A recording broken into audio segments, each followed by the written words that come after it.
থেকে হারিয়ে গেল ৪৫টি বছর। হ্যাঁ, আজ আমার ৪৫তম জন্মবার্ষিকী। যদিও মহিলারা তাদের বয়সটা গোপন করে থাকে, আমি আমার বয়সটাকে গোপন করতে চাই না, তাই আমি সবার সাথে শেয়ার করি।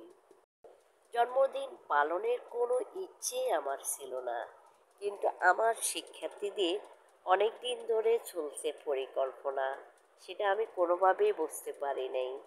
আজ দুপুরে তারা বলল, ম্যাডাম এই কালারের শাড়িটা আজকে আপনি পরবেন। আমি বললাম কেন? ওরা আবদার করলো, না ম্যাডাম পরতেই হবে পরতেই হবে। এরপর আমি শাড়িটা পরলাম।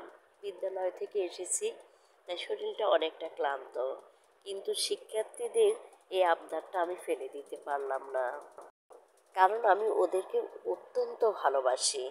ওদের আনন্দের জন্য আমি সব কিছু করতে রাজি। তারা আমাকে বলল, আপনি শাড়ি পরে বসে থাকবেন, আমরা যখন ডাকবো তখন আসবেন। এরপর তারা আমাকে নিয়ে আসলো, কিন্তু চোখ বেঁধে নিয়ে আসলো। আর আমি যখন ঘরে প্রবেশ করলাম, আমি তো একদম রীতিমতো অবাক হয়ে গেলাম। কেকটা কেটে ওদের মুখে তুলে দিলাম, আর ওরাও একে একে সবাই আমাকে খাওয়ানোর জন্য ব্যস্ত হয়ে পড়লো। কিছুক্ষণ সময় অনেক একটা ভালো সময় কাটালাম। কেক কাটা শেষ হলো, খাওয়া শেষ হলো, না এখানেই শেষ নয়। তারা তখন আমাকে বলল, চলেন ছাদে যাই। আর এখানে আসার পর তারা সবাই কত চমৎকার করে নাচলো, আর তাদের নাচটা দেখে আমার কাছে অনেক ভালো লেগেছে। কতদিন ধরে তারা না জানি এটার জন্য প্রস্তুতি নিচ্ছে, আমি একটুও বুঝতে পারি নাই। গত বছরও আমার শিক্ষার্থীরা আমার জন্মদিনে শাড়ি গিফট করেছিল, চুড়ি গিফট করেছিল, কেক কেটেছিল, সেটা আমার কাছে অনেক ভালো লেগেছিল।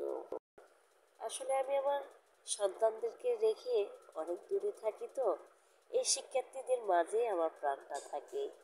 এই শিক্ষার্থীদের মাঝে আমি আমার সন্তানদেরকে খুঁজে পাই।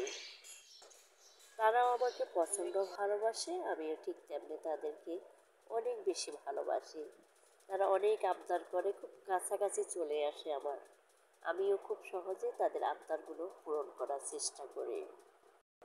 নাচ শেষ করলো, এরপর শুরু হলো আমাদের ফটো সেশন।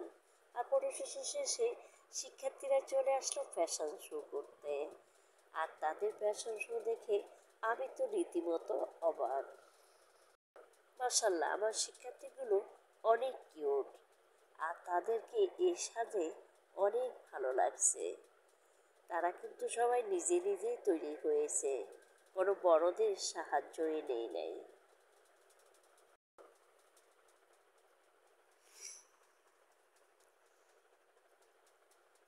ফ্যাশন শো শেষ হওয়ার পর আরও চমক নিয়ে তারা হাজির। তারা আমার জন্য একটা থ্রি পিস, একটা হিজাব নিয়ে আসলো।